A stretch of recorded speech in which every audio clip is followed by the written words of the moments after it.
I've already talked to everybody in this place, but thank you for taking the time out of your life to come out late in the evening.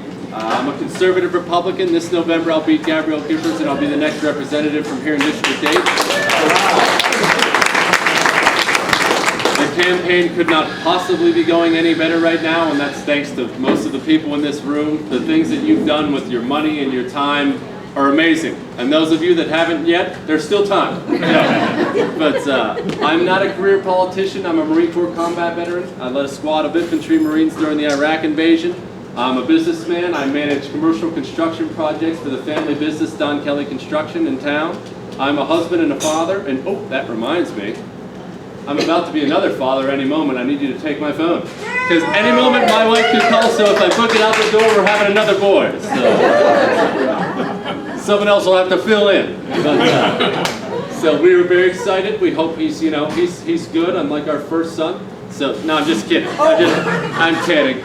Look, the kid is just ripping the house to shreds. He's a total animal. He's going to be a football player or a convict. So, what are you going to do about it?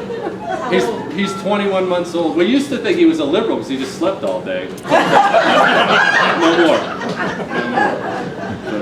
But, the campaign, it's really, really going great, and I want to thank you all for that.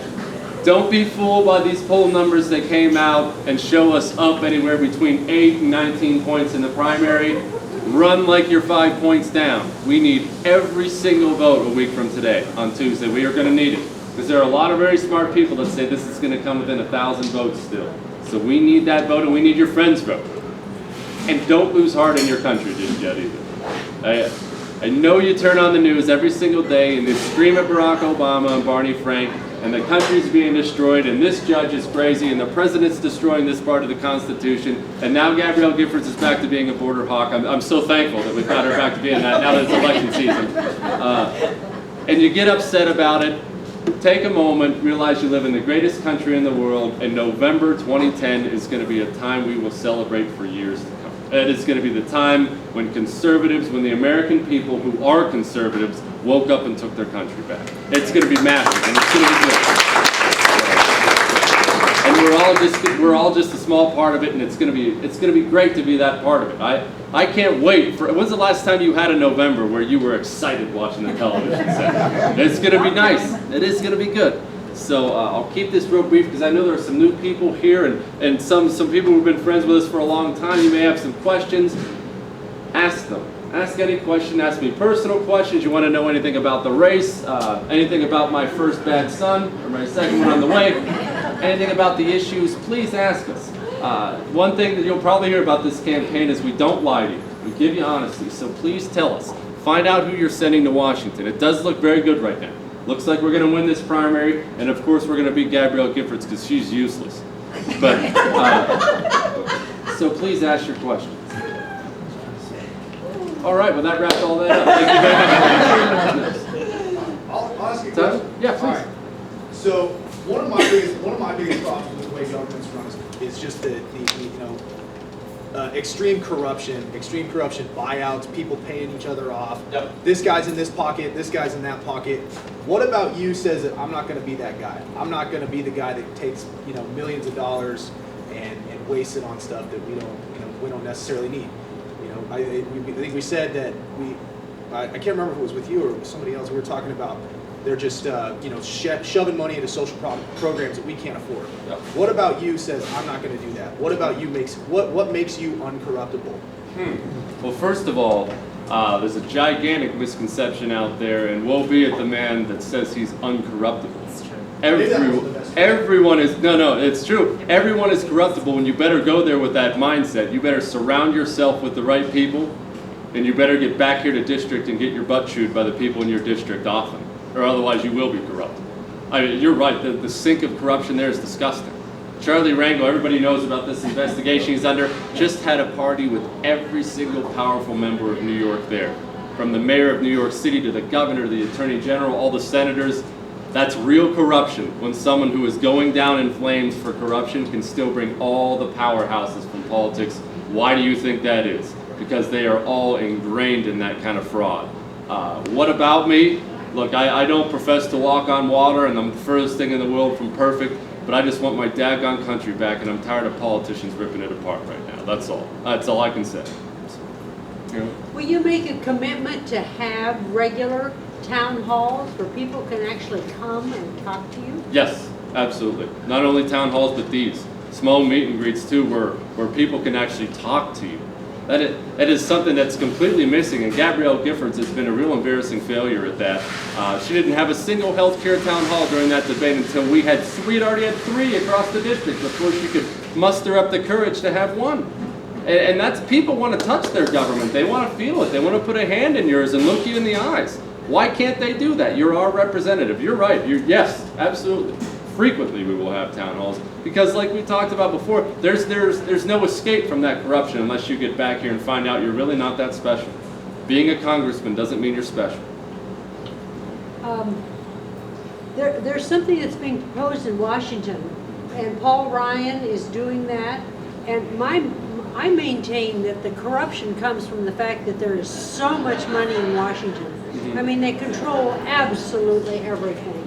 And people should be in charge of their own retirement. They should have something like catastrophic policies and health savings accounts, and be in charge of their own lives. And then you take that power away from government.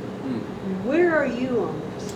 I hope you're not saying we should have freedom and personal accountability in this country. Yeah. Those are horrific things. Yes. And look, the Democrats right now, you're talking about Paul Ryan's America's Roadmap, back at 100%. Right now, Gabrielle Giffords is going on her propaganda campaign. It's what she'll do for the general election as well, to lie about conservatives, lie about me, saying that we want to steal Social Security from people. Nothing could be further from the truth. Right now, on that plan, guarantees the benefits for the people who are already on it while taking the necessary steps to get these Ponzi schemes out of our country for the future, because they are broke. And these lies that they aren't broke is an embarrassment. Everything's broke. The government even broke the post office. Now, that takes effort to break the post office. But they found a way to do it. So what they'll do is they'll lie through their teeth for the next 2 months and try to convince, especially because there's a huge 65 and older population in this district. They think they have a voting block there. If I can buy enough ads convincing you that Jesse Kelly wants to steal your retirement, you'll vote for me. It's that same divide and conquer, liberal, disgusting politics they've always run, and it won't work. People are ready to be treated like adults. They're not stupid.